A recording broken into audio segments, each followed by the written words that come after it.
तो morning prime में इस वक्त बड़ी खबर उत्तर प्रदेश के पीलीभीत से भी आ रही है। खबर है कि पीलीभीत से सांसद वरुण गांधी ने अपने प्रतिनिधि को भेजकर 4 नामांकन फॉर्म खरीदे हैं। बताया जा रहा है कि वरुण गांधी के प्रतिनिधि ने दिल्ली से आकर पीलीभीत में 4 नॉमिनेशन फॉर्म खरीदे हैं और वापस दिल्ली गए।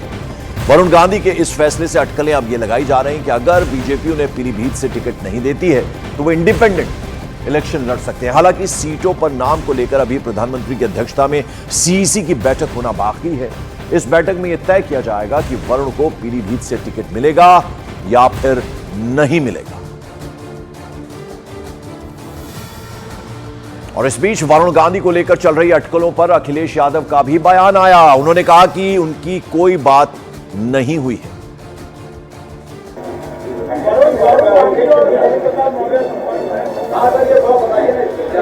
नहीं, हमारे कोई संपर्क नहीं, हमारे पे कोई संपर्क नहीं। और मेरे सहयोगी अमित सिंह सीधा लखनऊ से हमारे साथ जुड़ रहे हैं। अमित, क्या इंफॉर्मेशन आपके पास वरुण गांधी को लेकर? देखिए, ये माना जा रहा है कि वरुण गांधी पर जो सीएससी की बैठक थी उसमें एक सहमति बन गई थी कि वरुण गांधी को इस बार टिकट नहीं दिया जाएगा, क्योंकि जो इनका परफॉर्मेंस वरुण गांधी का था ग्राउंड जीरो पर वो बिल्कुल नील था। और बीजेपी किसी को भी टिकट देती है तो जाहिर तौर पर गांव स्तर पर, ब्लॉक स्तर पर, तहसील स्तर पर उसका फीडबैक लिया जाता है, तो वो फीडबैक नेगेटिव आया। इसके अलावा वरुण गांधी के बारे में अगर हम बात करें तो वरुण गांधी लगातार पूरे 5 साल तक अपने सरकार को ही क्रिटिसाइज करते रहे, चाहे वो मोदी सरकार हो या फिर योगी सरकार। तो जाहिर तौर पर एक तो परफॉर्मेंस नहीं, दूसरी बात अपनी ही सरकार को क्रिटिसाइज करना, तो ऐसे में माना जा रहा है कि वरुण गांधी का टिकट कट सकता है। और तो दूसरी तरफ जहां अखिलेश यादव ने साफ साफ कह दिया कि वरुण गांधी के वो संपर्क में नहीं है, तो ऐसे में वरुण गांधी ने अपने प्रतिनिधि को दिल्ली से भेजा और दिल्ली से भेजने के बाद 4 सेट नॉमिनेशन फॉर्म खरीदाया। अब अटकलें लगाई जा रही है कि क्या निर्दलीय उम्मीदवार हो सकते हैं पीलीभीत से वरुण गांधी। जी बिल्कुल, चलिए बहुत बहुत शुक्रिया इस अपडेट, इस जानकारी के लिए। इस बीच मॉर्निंग प्राइम में बड़ी खबर आ रही है दिल्ली के सीएम अरविंद केजरीवाल से जुड़ी हुई। उन्होंने एक बार फिर से दिल्ली हाईकोर्ट का दरवाजा खटखटाया है। उन्होंने हाईकोर्ट से अंतिम राहत मांगी है और ऐसे में उन्होंने उनकी तरफ से यह भी कहा गया कि जो जांच होगी उसमें सहयोग को पूरी तरह से वो तैयार है, लेकिन एनफोर्समेंट डायरेक्टरेट को गिरफ्तारी करने से रोका जाए। आपको बता दें, दिल्ली शराब नीति मामले में एनफोर्समेंट डायरेक्टरेट ने केजरीवाल को 9वीं बार समन भेजा है और अभी तक हाजिर नहीं हुए हैं ईडी के बुलावे पर। और अब एक बार फिर से हाईकोर्ट का दरवाजा खटखटाया गया। इस याचिका में कहा गया है कि जांच में मैं सहयोग को तैयार हूं, लेकिन ईडी को गिरफ्तारी करने से रोका जाए। एक बार फिर से दिल्ली हाईकोर्ट का दरवाजा खटखटा दिया है। अरविंद केजरीवाल ने जो जांच होगी उसमें पूरी तरह से सहयोग मिलेगा ये कह दिया गया है, लेकिन गिरफ्तारी ना हो। तो हाईकोर्ट में एक बार फिर से पहुंचे हैं अरविंद केजरीवाल। याचिका उन्होंने लगाई है और इसमें अंतरिम राहत मांगी है और साथ ही साथ उन्होंने ये भी कहा है कि जांच के लिए पूरी तरह से तैयार हैं, उसमें सहयोग करने के लिए पूरी तरह से तैयार है, लेकिन ईडी को गिरफ्तारी करने से रोका जाए। 9 बार समन किया गया है। जावेद इस वक्त हमारे सहयोगी हमारे साथ जुड़ रहे। जावेद, क्या अपडेट? देखिए, एक बार फिर से मुख्यमंत्री अरविंद केजरीवाल की तरफ से हाईकोर्ट का दरवाजा खटखटाया गया है। इस बार जो जानकारी मिल रही है उसके मुताबिक ये याचिका लगाई गई है कि वो सहयोग करने के लिए तैयार हैं ईडी की जांच में, लेकिन गिरफ्तारी से रोका जाए। और बताया जा रहा है कि आज ही इस मामले पर सुनवाई हो सकती है। दरअसल आज ही की तारीख का 9वां समन है अरविंद केजरीवाल को पेश होने के लिए। पिछले 8 समन में वो अब तक पेश नहीं हुए हैं।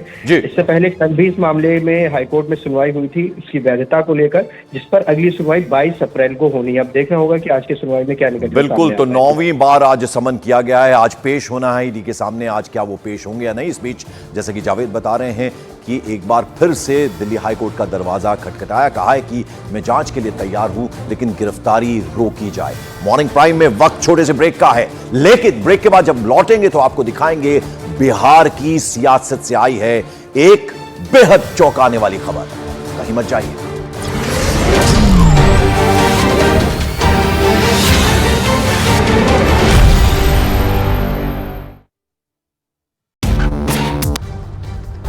सुपर 10 में 10वीं खबर, पाकिस्तान के ग्वादर पोर्ट कॉम्प्लेक्स पर बड़ा आतंकी हमला, ऑटोमेटिक वेपन और हथगोलों से किया अटैक, 7 लोगों के मारे जाने की खबर। सुपर 10 में 9वीं खबर, असम पुलिस की गिरफ्त में आया आईएसआईएस का इंडिया चीफ हारिस फारूकी। बांग्लादेश की सीमा पार कर असम के धुबरी पहुंचा था फारूकी। आईएसआईएस चीफ का एक और साथी भी चढ़ा पुलिस के हाथ में। सुपर 10 में 8वीं खबर, बदायूं में नाबालिग भाइयों के डबल मर्डर के दूसरे आरोपी जावेद पर 25,000 के इनाम का ऐलान। साजिद एनकाउंटर की मजिस्ट्रियल जांच के आदेश। डीएम ने 15 दिन के अंदर जांच करने के ऑर्डर दिए। सुपर 10 में 7वीं खबर, पीलीभीत से इंडिपेंडेंट चुनाव लड़ सकते हैं वरुण गांधी। अपने प्रतिनिधि को भेजकर 4 नामांकन पत्र खरीदे। एसपी के राम गोपाल यादव ने कहा बीजेपी ने काटा वरुण का टिकट तो पार्टी कर सकती है विचार। अखिलेश ने कहा वरुण गांधी से नहीं हुआ किसी तरह का कोई संपर्क। सुपर 10 में 6ठी खबर, समाजवादी पार्टी ने 6 और सीटों पर किया उम्मीदवारों के नामों का ऐलान। संभल से जियाउर रहमान बर्क, बागपत से मनोज चौधरी, नोएडा से राहुल अवाना, पीलीभीत से भगवत सरन, गंगवार घोसी से राजीव राय और मिर्जापुर से राजेंद्र सिंह बिंद को बनाया उम्मीदवार। सुपर 10 में 5वीं खबर, कांग्रेस केंद्रीय चुनाव समिति की बैठक में गुजरात की 10 सीटों पर नाम तय। महाराष्ट्र की 7 और राजस्थान की भी 7 से 8 अहम सीटों पर लिया गया फैसला। पूर्व गृह मंत्री सुशील कुमार शिंदे की बेटी परिणीति शिंदे का महाराष्ट्र के शोलापुर से नाम तय। सुपर 10 में 4थी खबर, एनडीए में शामिल हो सकते हैं एमएनएस चीफ राज ठाकरे। दिल्ली में अमित शाह से मुलाकात के बाद आज पार्टी नेताओं के साथ बुलाई बैठक। राज ठाकरे के आवास शिवतीर्थ पर लगेगी आखिरी मुहर। सुपर 10 में 3री खबर, न्यूज 18 राइजिंग भारत के मंच पर अमित शाह की सीए और यूसीसी पर 2 टूक, कहा मुद्दों से पीछे नहीं हट सकते। राहुल गांधी पर लगाया तुष्टीकरण की राजनीति का आरोप। सुपर 10 में 2री खबर, राइजिंग भारत के मंच से प्रधानमंत्री नरेंद्र मोदी का विपक्ष पर बड़ा हमला। बोले एक तरफ हम तीसरे टर्म के पहले 100 दिन का प्लान बना रहे हैं, विपक्ष बना रहा है मोदी को गाली देने का कीर्तिमान। और सुपर 10 की पहली खबर, राइजिंग भारत के मंच से प्रधानमंत्री नरेंद्र मोदी का भ्रष्टाचार पर भी बड़ा बयान। कहा देश में करप्शन के खिलाफ सख्त कार्रवाई, नहीं बख्शा जाएगा एक भी भ्रष्टाचारी। और मॉर्निंग प्राइम में सबसे पहले बात न्यूज 18 राइजिंग भारत के उस मंच की जहां से देश के प्रधानमंत्री नरेंद्र मोदी ने भ्रष्टाचार और आतंकवाद समेत कई मुद्दों पर अपनी बेबाक राय रखी है। पीएम मोदी ने कहा कि देश में भ्रष्टाचारियों के खिलाफ सख्त एक्शन लिया जा रहा है, किसी भी भ्रष्टाचारी को बख्शा नहीं जाएगा।